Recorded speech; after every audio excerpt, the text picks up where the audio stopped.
Hi, everyone. Welcome to the February Lead Speech Language Pathologist meeting. We're happy to see you here today on another wintry, snowy day, Friday afternoon. So thank you for those of you who are on. We understand that a lot of people are out today with the weather. So that's the reason we're doing this recording, so you can catch up later.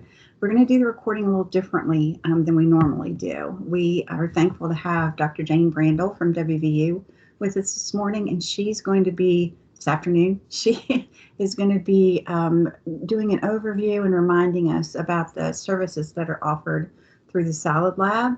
And we're going to make that a separate recording, so you can just show this recording of Jayne's presentation to the SLPs in your county. So Jayne, we are happy to have you with us today, and we'll turn it over to you. Sounds good. Okay, so hopefully this works. Okay. I wanted to just kind of talk briefly about the resources that are available. We're excited to kind of get you some updates. Things did move from the previous website because of our move to School of Medicine.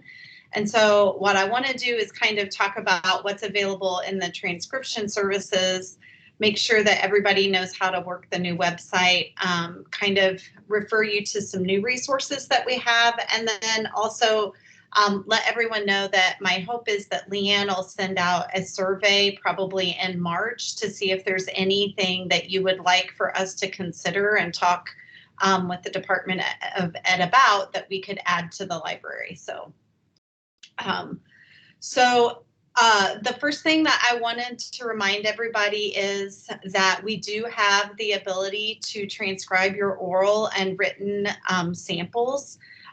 You would submit your audio file. We do prefer audio files rather than video files. There's just a variety of reasons, but most importantly, the transcription equipment that we use only allows us to utilize audio files. That being said, the video files we've gotten, we have had the opportunity to learn how to rip the audio off of those so that we can use it in a format that works. And then you can also submit scanned writing samples. Related to that, we have officially finished transcribing all of the writing samples that we collected from kids in Fayette County and a couple of schools in Kanawha County. So it's not necessarily a direct replication of the population in West Virginia, but we are excited about the fact that you can actually look at the performance of your students in comparison to their peers within the state. So that is now available, but it's only for the writing prompts that are within the website. Typically, we can get things done in about a week. It also depends on how complex the analysis is that you need us to do. So if it's pretty straightforward, we can definitely get it done in a week. Sometimes the speech and fluency coding takes a little bit longer just because it's a little more intensive, but the girls have actually done a good job of getting those turned around pretty quickly.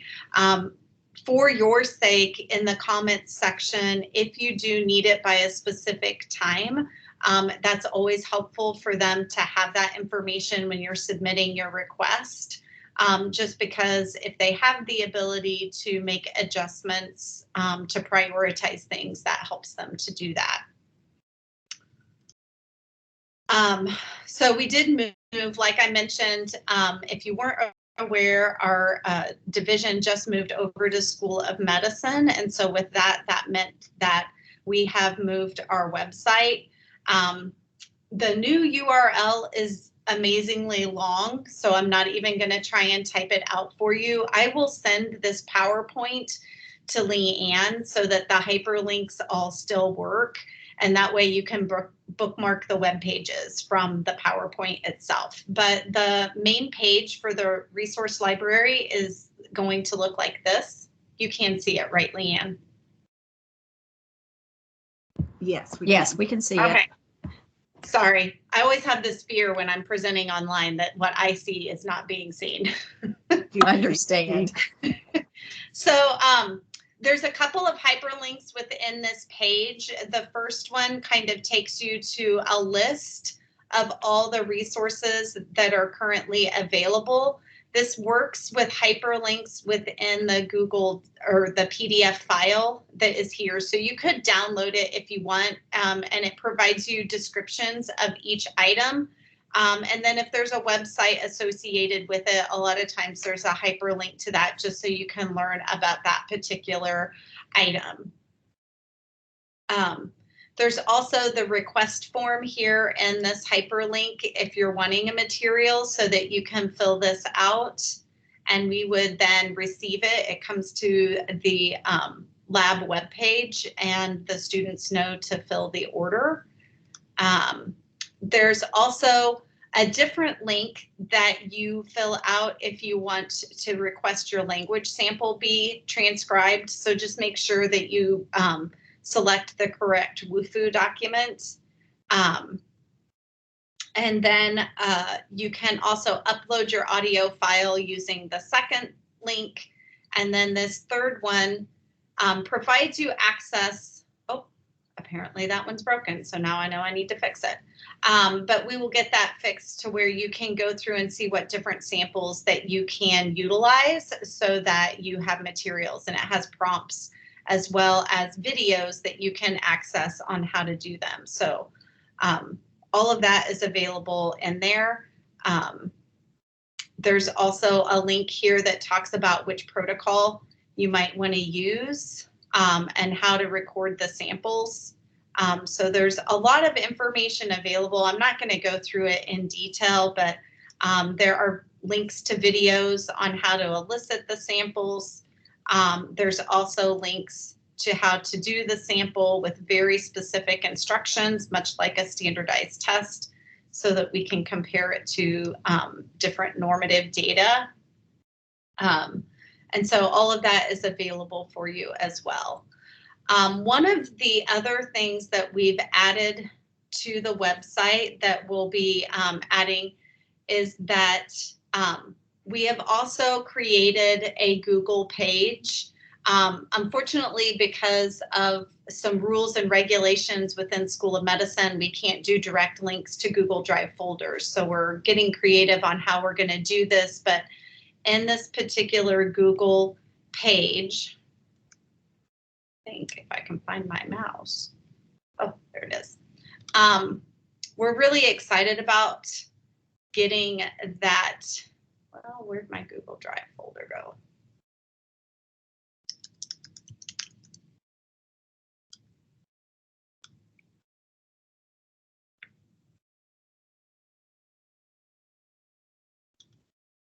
We have a number of resources within the library that are available, as well as we're going to be adding treatment materials that are compatible with iPads that have articulation cards or games and activities that you can do for different disorders depending on what the target is. So basically, a lot of the materials that we've created within the clinic that are based on the most recent research for fluency and articulation disorders, as well as language, are going to also be housed in the same folder. If you don't have an iPad, we have iPads available for checkout now, so those are going to be added to the list. And they have direct links to this page so that you can utilize those materials. So all of that is now going to be made available for the clinicians, both to use from their own iPads, but also if you need an iPad, you can utilize those as well. We're excited to kind of make sure that there's other activities besides language, but also, like I said, there's articulation, fluency, and voice folders to try and provide a wide range of things that might be helpful. So the SLP3 is going to be coming to the library, so that's going to be a new addition that we're in the process of waiting for it to arrive and get added to the library. And then, like I said, we're going to be reviewing to see if there's any new publications, but also we'd really like some input from all of you out in practice to find out what we could do to try and help facilitate and make things a little bit easier. So any questions? And like I said, I will send the actual PowerPoint to Leanne because that will just make it easier for you guys to get access to those links. Jane, this is Sarah Martin from Berkeley County. You may cut me off because I use Salad Lab a lot. We actually get excited about that, so you shouldn't apologize. Well, I think I've sent you guys like 20 samples or something this year. I do see your name a lot. But anyways, when the school is closed, do you guys still operate, or should we not expect anything until school reopens? Typically we are still operating. It just there may be things that are going a little bit slower. So if you expect to need a transcript, and really like this semester we only had a 2-week lag between semesters because fall ended so late. But sometimes, especially the week between Christmas and the New Year's, I did not make the students work that week. So but really they're obligated to work even during the breaks.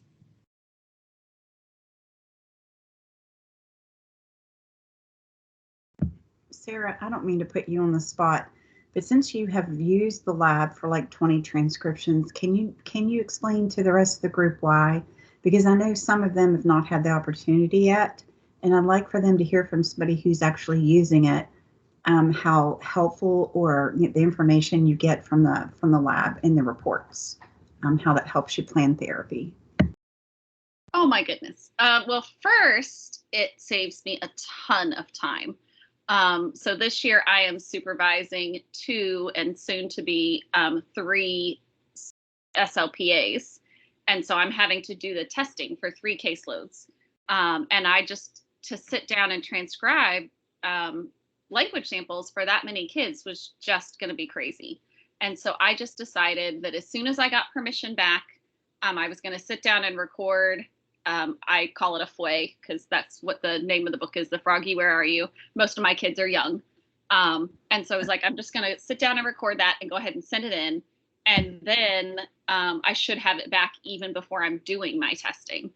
And so that's kind of my procedure now is, you know, as soon as that 5-day window is done, I send it in and get that back. And then it does help me know like what areas is this kid already showing some weaknesses so that I can guide some of my testing. But really, it just gives me tons of information as far as what their MLU is. I don't have to sit down and calculate that. It tells me, can they subordinate the clauses? So like, can they create more than just a simple sentence?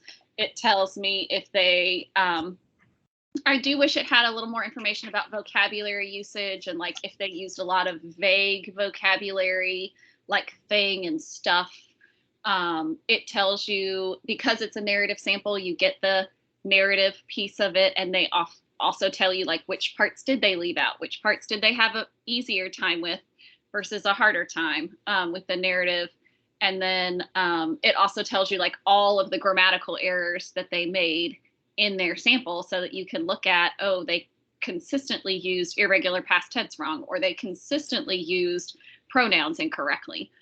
So it gives you a ton of information, and my time commitment to it is about 10 minutes. So, you know, it has saved me a ton of time. And then I just kind of summarize that report into my report that I write. So that's really my procedure at this point. Does that answer the question you wanted me to, Leah?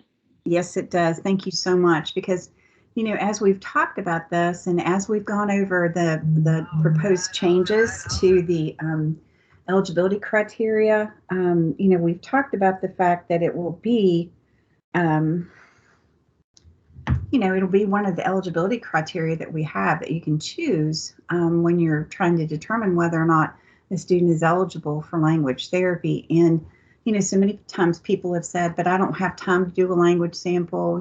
I get conversation samples. I write down what they say, but I just wanted them to hear from someone who's been doing it, that it does save you time and give you tons of information. So thank you so much. And I am, Leanne, doing both the conversation sample and the FWE.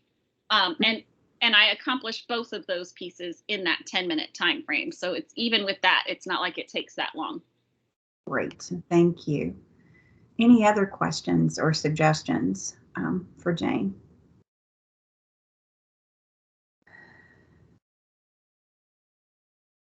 Okay, and it looks like Jayne has written a message to you, Sarah, in the chat box. Says there's analysis you can do with the number of times each word is used, which would answer the question about overusing non-specific words. So thank you, Jayne. Well, I hope that everyone really encourages your SLPs to start using the lab this year, because we're in the review process and update process for Policy 2419 right now, and we've been talking about it for years, but it's finally here, and they will need to be comfortable and considering using the lab. And I think once they do it a couple of times and get past, being afraid to do it or thinking it's going to take a ton of time, they're really going to see that it's a wonderful opportunity to get great information about your students. So, Jayne, thanks for coming on with us, and we will probably have you do an update with us again in the fall. Okay. Because that's when the new, the new policy will be in effect. And I know you're doing a newsletter too, and we send those out when they come. So, the next newsletter that comes out, we'll be glad to send it. And I'm really excited to see the activities, the therapy materials that are being developed, and beginning to use written language samples too to gather information. So thank you so much for moving the lab forward and all the services they're offering, and having the iPads available, I think, will be a great help too. So thanks so much, Jayne, for being with us. And we're going to go ahead and stop the recording if you haven't already, Libby.